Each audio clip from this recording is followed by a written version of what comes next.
El siguiente programa es familiar. Puede contener escenas de violencia moderada. No contiene escenas de sexo. Para mayor comprensión de los menores de edad, debe ser visto en compañía de un adulto responsable.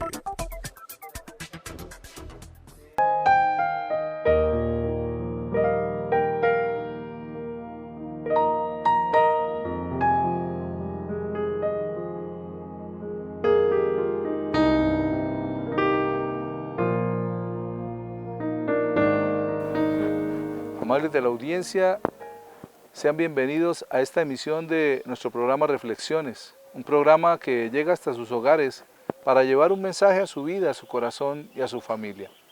En esta oportunidad, el pastor Eliseo Torres nos va a compartir un tema el cual ha titulado La verdadera sabiduría. Quédese con nosotros.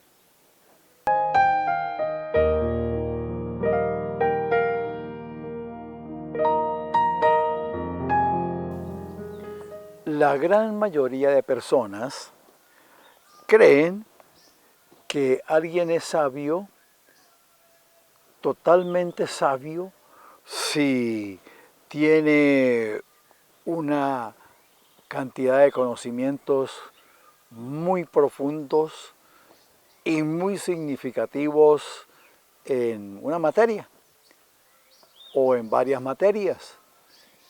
Por esta época del año podemos empezar a oír de el premio Nobel de Física, el premio Nobel de Medicina, premio Nobel de Química, en fin, todas aquellas personas que han hecho descubrimientos significativos para la humanidad. Eso es cierto. Hacer un descubrimiento, seguir un proceso científico, implica sabiduría. Pero no es el total de la sabiduría, porque puede ser que se tengan conocimientos de algunas materias, de alguna materia, que se tenga un conocimiento profundo, que se domine, que se hayan hecho grandes descubrimientos, pero queda mucho por conocer, sobre todo en el campo espiritual. Todo el mundo quiere conocer al sabio, al pensador. Sin embargo, delante de Dios, el sabio tiene una connotación aún más grande y casi siempre, no siempre, pero sí en la gran mayoría de los casos, esos sabios no se acuerdan de Dios. Miremos algunos conceptos de una sabiduría más integral, y es esa persona que teme a Dios. En el libro de Proverbios, en el capítulo 1, versículo 7 dice: el principio de la sabiduría es el temor de Jehová. Los insensatos desprecian la sabiduría y la enseñanza. El principio de la sabiduría no es ni siquiera lo más alto de la sabiduría espiritual. Es donde empieza la sabiduría. Naturalmente, ese hombre que empieza a hacer experimento sería mucho más sabio si ese experimento lo hiciera acompañado de Dios. Porque el temor de Dios no es el miedo, no es la angustia que sentimos muchos, entre esos yo, de ir al infierno. El que Dios es un ser castigador, sin comprender que Dios es amor, que Dios es perdón, que Dios es misericordia. Y entonces, cuando uno empieza a conocer de ese sentido de Dios, empieza a tener sabiduría, porque empieza a sentir amor por Dios, no a sentirle miedo, sino a sentir deseo de estar cerca de Él, de contarle sus cosas, de recibirle consejo, de saber que Él siempre va a estar pendiente de nosotros.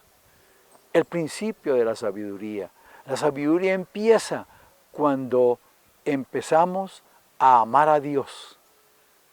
Ahí empieza a nacer una sabiduría integral, una sabiduría que tiene unida a la ciencia con el amor de Dios. Pero muchas veces se rechaza esa sabiduría de amor a Dios para seguir solamente la ciencia, para seguir solamente los avances que trae la tecnología y nos olvidamos del conocimiento que nos imparte ese Ser Supremo.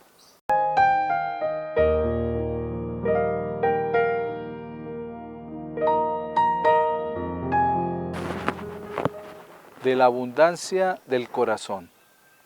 Cuenta la historia que un famoso escritor llegó a una conferencia. Llevaba 2 naranjas y un vaso. Había un auditorio más jóvenes que adultos. En la parte frontal había un joven.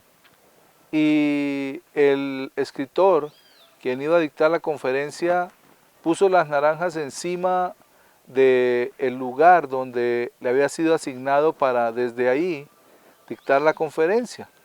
Así que le pregunta en especial a aquel joven, le dice: si esta naranja se exprime, ¿qué sale de adentro? El joven sonrió y el hombre le dice: ¿me puedes decir? Digo, pues lógico, jugo de naranja. ¿Y no saldrá jugo de limón? Dijo. No, señor. ¿O saldrá jugo de guayaba? ¿O saldrá jugo de manzana? Dijo, no, señor. Saldrá jugo de naranja porque es una naranja.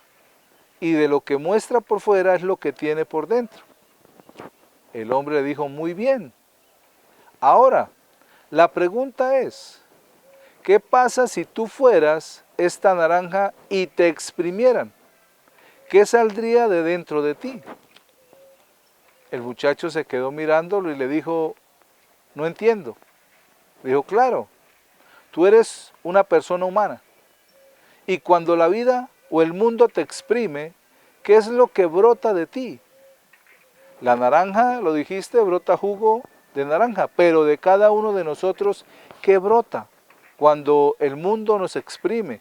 Cuando pasamos por situaciones difíciles, cuando estamos en una situación que no es agradable para nosotros, ¿qué es lo primero que expresa nuestra boca?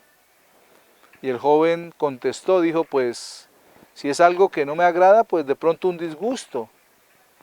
Y el hombre le dice, pero si sea algo más fuerte, si de pronto alguien te oprime con situaciones, con mentiras, con engaños, digo, pues saldría mucha ira de mi corazón y le diría muchas verdades en su rostro. Dijo, ahí está el detalle. ¿Qué es lo que tenemos dentro que va a brotar hacia el exterior? La naranja, por su calidad de naranja, pues solamente brotará jugo de naranja. Pero nosotros, ¿qué más cosas tenemos en nuestro corazón? Y de aquello que hay en el corazón es lo que saldrá por nuestra boca. Allí el hombre terminó la conferencia con un versículo bíblico que está en el Evangelio según San Lucas, en el capítulo 6, en el versículo 45. El hombre bueno, del buen tesoro de su corazón, saca lo bueno, y el hombre malo, del mal tesoro de su corazón, saca lo malo, porque de la abundancia del corazón habla la boca. ¿Qué hay en nuestro corazón? ¿Nuestro corazón es igual a lo que mostramos muchas veces? ¿O es solamente una careta que nos ponemos, pero nuestro corazón está herido, lastimado, y cuando hablamos sale de nuestra boca, que proviene de nuestro corazón, malas palabras, mentiras y engaños. Cuidémonos al hablar y examinémonos nuestro corazón para decir lo agradable, lo bueno y lo de buen nombre. Reflexionemos.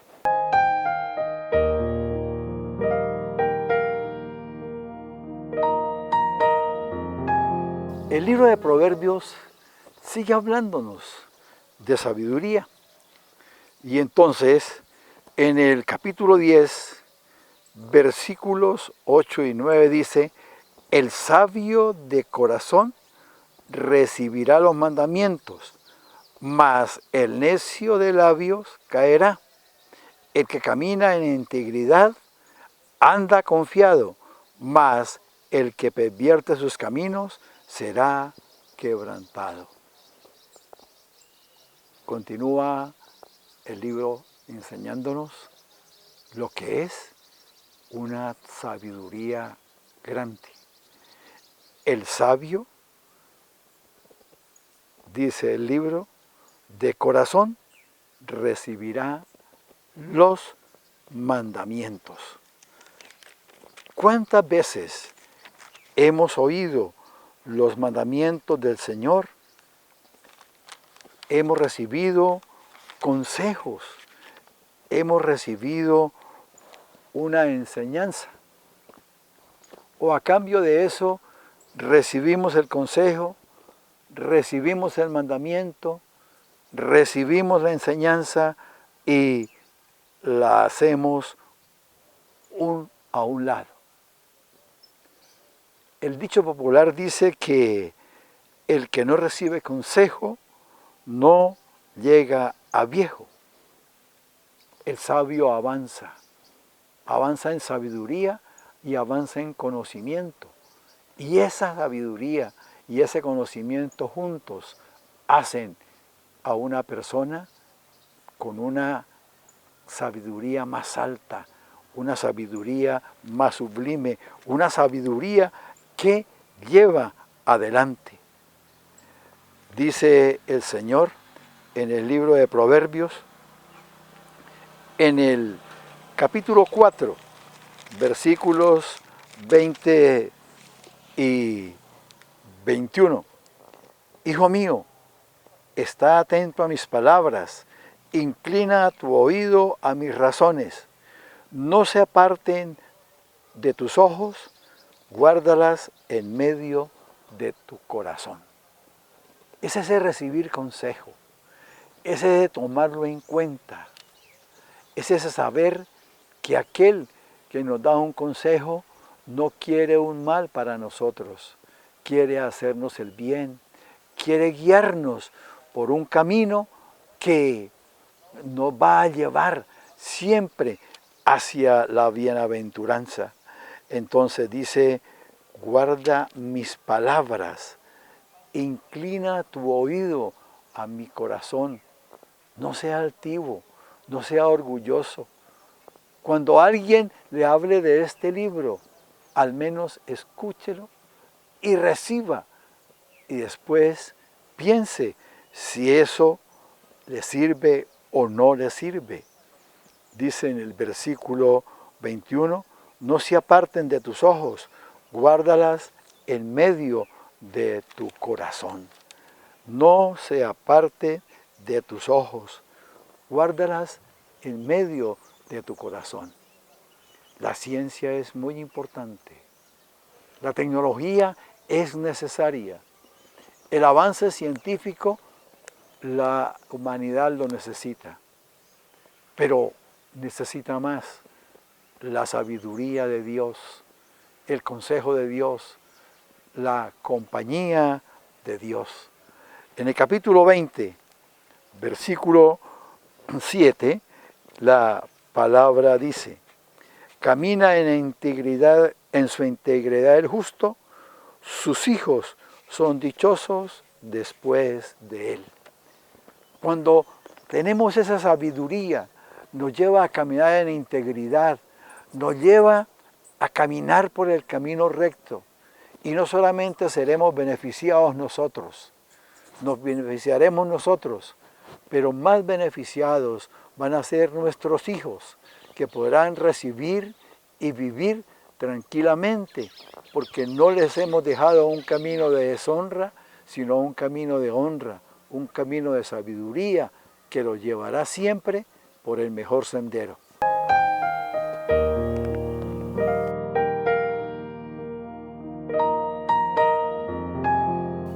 Y cuando vamos a la palabra, vamos a entender los propósitos de Dios. Y allí vamos a entender que la sabiduría es cuando tenemos temor de Él y cuando caminamos de acuerdo a su palabra y a su verdad. Es importante entender que la sabiduría que tanto anhela el hombre viene de aquel que lo creó y lo formó en el vientre de su madre y le dio vida. Es necesario e importante para nosotros conocer a Dios para recibir de la sabiduría de lo alto y poder caminar con el propósito de Él en nuestros corazones. Vamos a un pequeño corte de comerciales y ya regresamos con reflexiones.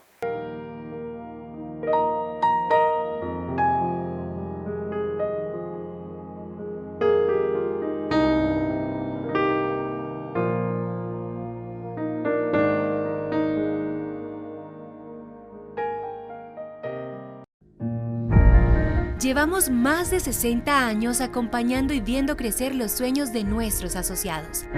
Apoyamos sus ideas hasta hacerlas realidad. Construimos relaciones de largo plazo, brindando servicios acordes a sus necesidades. Compartimos las alegrías e incentivamos el crecimiento. Somos como Ulesa, su respaldo financiero. Venga y crezca con Ulesa, su respaldo financiero.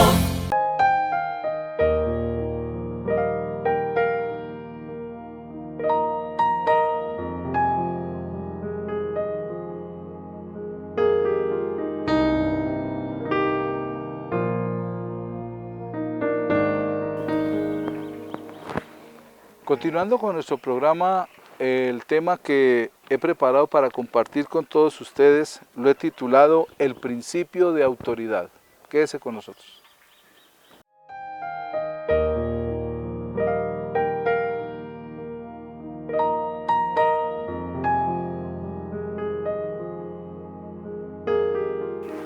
Cuando hablamos de autoridad, pensamos que es algo que nos dan para poder señorearnos sobre los demás. Es más, cuando el Señor Jesús les dijo a sus discípulos que Él iba a partir, que iba a morir, que iba a resucitar y que los iba a dejar solos, empezaron entre ellos a pelearse, a discutir quién iba a ser el mayor entre ellos. Y la pregunta que le hacen al Señor, le dicen, bueno Señor, entonces, ¿quién va a ser el mayor? ¿Quién va a ser la autoridad aquí? Y el Señor los mira con amor y les dice, el que quiera ser como el mayor, hágase como el que sirve. Entonces, vemos que el concepto de Jesús de autoridad es muy diferente al concepto que tiene el mundo. El concepto de autoridad de Jesús es primero someternos a la autoridad y servir a los demás. En el Evangelio según San Mateo, en el capítulo 8, en los versículos del 5 al 9, dice la palabra: entrando Jesús en Capernaum, vino a él un centurión rogándole y diciendo: Señor, mi criado está postrado en casa, paralítico, gravemente atormentado. Y Jesús le dijo: yo iré y le sanaré. Respondió el centurión y dijo: Señor, no soy digno de que entres bajo mi techo. Solamente di la palabra y mi criado sanará. Porque también yo soy hombre bajo autoridad y tengo bajo mis órdenes soldados, y digo a este ve y va, y al otro ven y viene, y a mi siervo haz esto y lo hace. Y el Señor le da una palabra que cualquiera de nosotros le diría: vamos corriendo. Y le dijo: está bien, yo iré y le sanaré. El hombre conocía de Jesús, sabía quién era Jesús y conocía el poder que había en él. Pero ¿cómo lo conocía? Por lo que dice el versículo 8: no soy digno de que entres bajo mi techo, solamente di la palabra y mi criado sanará. Conocía que la palabra de Jesús tenía autoridad. ¿Y por qué? por lo que dice el versículo 9, porque también yo soy hombre bajo autoridad. Y el centurión lo sabía muy bien, y por eso le dice al Señor, porque también yo soy hombre bajo autoridad y tengo bajo mis órdenes soldados. O sea, tengo autoridad por cuanto me he sometido a la autoridad. Y en los versículos del 10 al 12 dice la palabra, al oírlo Jesús se maravilló y dijo a los que le seguían, de cierto os digo que ni aún en Israel he hallado tanta fe. Y os digo que vendrán muchos del oriente y del occidente y se sentarán con Abraham, Isaac y Jacob en el reino de los cielos. Mas los hijos del reino serán echados a las tinieblas de afuera, allí será el lloro y el crujir de dientes. Jesús, el Señor Jesús, al escuchar mejor esas palabras del centurión, pero también al ver la fe que él tenía, lo dijo, no he visto tanta fe ni aún en Israel, ni aún en los de la casa, ni aún en los hijos de la casa de Israel. ¿Y por qué lo dice? Porque aquel hombre que era romano tenía más fe que muchos de los fariseos, de los escribas y de los saduceos que eran israelitas.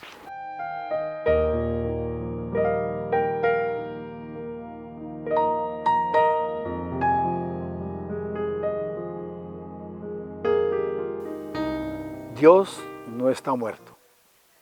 Cuenta un visitador de museos, admirador del arte, que en una oportunidad, en uno de esos museos, vio un cuadro en el cual mostraba una catástrofe, una cabaña destruida por el fuego, ruinas a su lado y todas las pertenencias que los habitantes de esa cabaña tenían destruidos, quemados.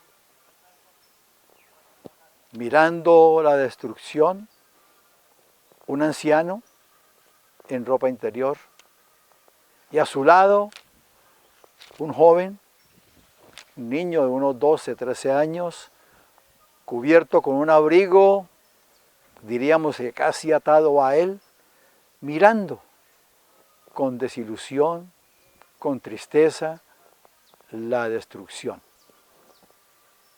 El autor de ese dibujo, de ese cuadro descriptivo, había colocado unas palabras en la parte inferior del cuadro como significando la frase que el abuelo le decía a el muchacho.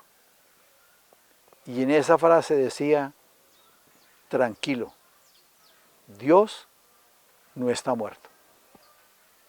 ¿Cuántas veces en medio de dificultades entramos en desesperación, entramos en angustia, entramos en actuaciones desesperadas, en acciones que muchos no pensarían, porque creemos que todo se acabó?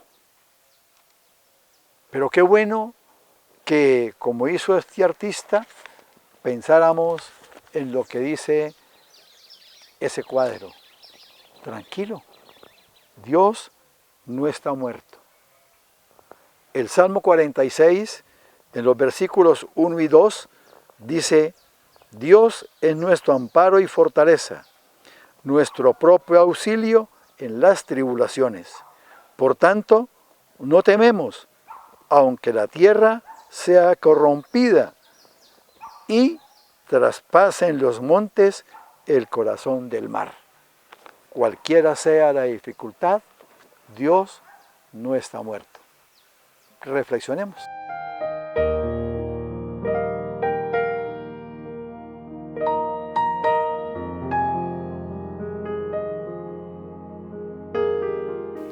Jesús reconoce a aquel hombre que siendo un gentil, que siendo romano, hablaba con fe. ¿Por qué? Porque era un hombre que entendía el principio de autoridad. Y Jesús también estaba sujeto a ese principio de autoridad. Pero al ver la fe de aquel hombre romano, de aquel gentil, le dice al pueblo que le estaba escuchando, en el versículo 11 del capítulo 8 de Mateo: y os digo que vendrán muchos del oriente y del occidente y se sentarán con Abraham, Isaac y Jacob en el reino de los cielos, mas los hijos del reino, o sea, los hijos de Israel, serán echados a las tinieblas de afuera, allí será el lloro y el crujir de dientes. Entonces Jesús les está hablando de la fe que aquel hombre tenía, por la autoridad que tenía y porque estaba sujeto a autoridad. Y aquel hombre le dice a Jesús: solamente di la palabra y mi criado sanará, porque tú también estás sujeto a la autoridad del Padre y tienes autoridad para hacer milagros. Y en el versículo 13 del capítulo 8 de Mateo, Jesús le dice: entonces Jesús dijo al centurión: ve y como creíste te sea hecho. Y su criado fue sanado en aquella misma hora. Jesús no solamente alaba la fe de aquel hombre, sino que alaba, que reconoce el principio de autoridad. Nosotros necesitamos, para tener autoridad, sujetarnos a una autoridad sobre nuestra vida. El apóstol Pablo dijo: sujétense a las autoridades, porque toda autoridad ha sido establecida por Dios, puesta por Dios. Jesús entendía ese principio y él estaba sujeto a la autoridad del Padre. En el Evangelio según San Mateo, en el capítulo 28, en el versículo 18 dice: y Jesús se acercó y les habló diciendo: toda potestad me es dada en el cielo y en la tierra. Allí Jesús está hablando de autoridad.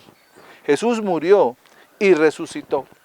Y llega y se le aparece a sus discípulos y les dice estas palabras: toda autoridad, como me sujeté al Padre, como me sujeté a todo lo que Él quiso que yo hiciera y lo hice, por eso ahora tengo autoridad sobre los cielos y sobre la tierra. Algo que necesitamos entender es que para poder recibir esa autoridad necesitamos someternos a la autoridad. Necesitamos entender el principio de autoridad y caminar en ese propósito. Pero ¿por qué Jesús dijo eso? Toda autoridad me ha sido dada en los cielos y en la tierra. Porque Él cumplió uno a uno las exigencias de Dios para perdonar nuestros pecados a través de su muerte y de su resurrección. En la epístola del apóstol San Pablo a los Filipenses, en el capítulo 2, en los versículos del 5 al 11 dice: haya pues en vosotros este sentir que hubo también en Cristo Jesús, el cual siendo en forma de Dios, no estimó el ser igual a Dios como cosa a que aferrarse, sino que se despojó a sí mismo, tomando forma de siervo, hecho semejante a los hombres. Y estando en la condición de hombre, se humilló a sí mismo, haciéndose obediente hasta la muerte y muerte de cruz.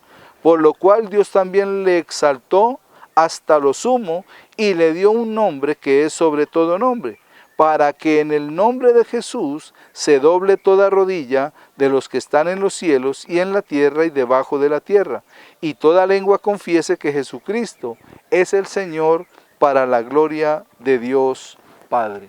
Él ya tenía autoridad en los cielos, pero soltó todo en los brazos de papá y vino para hacer la voluntad del Padre y de esa manera recibir el galardón. Por eso la palabra dice que le dio un nombre que es sobre todo nombre. Así que cuando nos sujetamos, cuando obedecemos y sometemos nuestra vida a la autoridad de Dios, podemos caminar en la autoridad como seres humanos.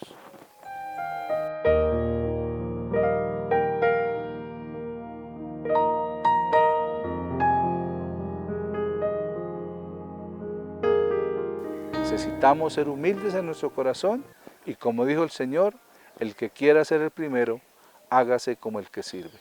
Amables televidentes, de esta manera hemos llegado al final de esta emisión. Gracias por permitirnos entrar en sus hogares y compartir con ustedes esta media hora de reflexiones. Que Dios les bendiga.